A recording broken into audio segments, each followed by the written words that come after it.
Siapa yang kini tidak mengenal grup band yang satu ini? 5 anak muda yang tergabung dalam satu grup band, Noah.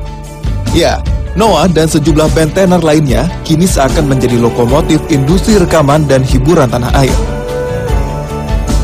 Dengan bermusik, mereka berekspresi.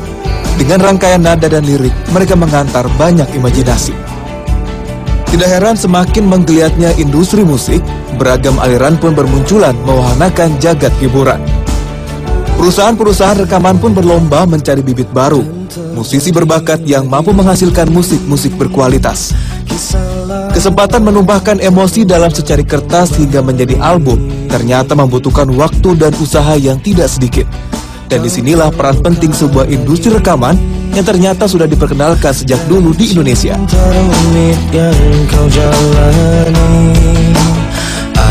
Namun tahukah Anda bahwa di kota Solo terdapat satu perusahaan rekaman musik pertama di Indonesia? Ya, perusahaan itu bernama Lokananta. Saya pun mencoba untuk melihat langsung perusahaan rekaman yang banyak mengorbitkan musisi-musisi kebanggaan negeri. Memasuki gedung, saya langsung disuguhkan dengan museum ini yang menyimpan benda-benda memorabilia seperti alat pemutar piringan hitam, mesin pengganda kaset, serta beberapa koleksi piringan hitam.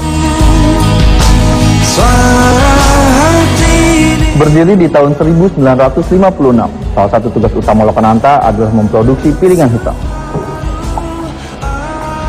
Dan salah satu karya musik produksi Lokananta adalah dengan merekam lagu Rasa Sayange beserta lagu daerah lain yang kemudian dibagikan kepada kontingen Asian Games pada tanggal 15 Agustus 1962.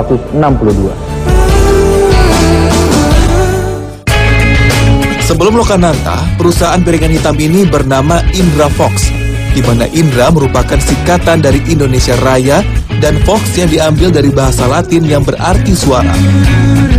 Namun karena Presiden Soekarno merasa nama tersebut tidak memiliki makna yang jelas, kemudian diganti menjadi Lokananta, yang memiliki arti seperangkat gamelan surgawi yang bisa berbunyi sendiri dengan nada yang indah.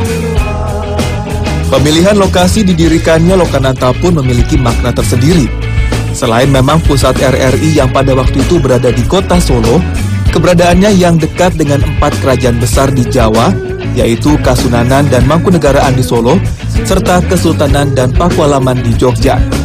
Inilah yang menjadi salah satu tujuan awal pendiriannya untuk menjadi pusat rekaman lagu dan budaya Nusantara. Sebagai satu-satunya studio rekaman termodern, Lokananta pun didapuk menjadi tempat rekaman pertama lagu kebangsaan Indonesia Raya. Memasuki dekade 1970 hingga 1980, menjadi masa kemasan Lokananta di tanah air. Salah satu musisi yang lahir dan merasakan ketenaran saat itu adalah Waljina. Memulai karirnya di usia 13 tahun, Waljina berkesempatan rekaman di Lokananta setelah memenangkan sebuah kompetisi musik, yakni kerjasama studio RRI Surakarta dengan perusahaan film nasional Indonesia. Senang sekali, saya masih kecil ya. Jadi aku senang banget direkam. Pertama direkam di Lokananta dan saya senang sekali bisa rekaman di Lokananta, apalagi saya rekaman dengan Pak Kesang. Seiring dengan jatuhnya Orde Baru di tahun 90-an, membuat masa kemasan Lokananta pun turut meredup. Sebenarnya apa sih Pak yang membuatkan Lokananta sempat mati suri pada saat itu? Saya kira faktor penyebabnya banyak, ya. Salah satu diantaranya mungkin karena banyaknya di luaran sana bermunculan studi rekaman, dan juga banyaknya di luaran sana yang istilahnya menduplikat ataupun membajak, ya. Dan equipment, mungkin peralatan-peralatan juga mungkin itu tidak mengikuti teknologi yang ada sekarang ini. Banyaknya musisi yang merekam karyanya di studio ini sejak awal berdiri membuat Lokananta memiliki koleksi lebih dari 40.000 kepingan piringan hitam. Beragam usaha pun dilakukan untuk menyelamatkan karya musik anak negeri ini. Apa sih Pak yang dilakukan di ruangan ini Pak? Ya, ini adalah ruang remastering. Jadi saudara Bembi, staf kami ini sejak tahun 2007 itu melakukan pengamanan dengan digitalisasi lagu-lagu yang kita miliki. Lebih dari 5.200 title, ya, siang dan malam saudara Bembi ini lakukan dengan seorang diri, Mas, ya. Dan alhamdulillah sekarang sudah 95% rampung. Meskipun kini sudah tidak memproduksi piringan hitam, Lokananta masih mempergunakan studio rekamannya untuk memproduksi hasil karya musisi tanah air. Tak lagi lagu daerah dan lenggam Jawa, kini Lokananta mencoba untuk bersaing dengan studio rekaman modern yang menjamur di Indonesia. Bangunan yang memiliki panjang 30 meter dengan lebar 15 meter dan tinggi 7 meter ini memiliki ruang akustik yang didominasi oleh interior kayu yang terlihat pada dinding dan atap ruangan. Ternyata ruangan ini memiliki kenangan tersendiri bagi Sari, seorang pembina Bengawan Simfoni Orkestra yang dulu sempat merasakan kebanggaan ketika rekaman di Lokananta. Gimana sih Bu kesannya mengenai Lokananta sendiri? Fantastis ya, luar biasa. Saya SMP datang ke sini untuk rekaman Flashback Games. Jadi saya ngiringi paduan suara untuk himne dan mars.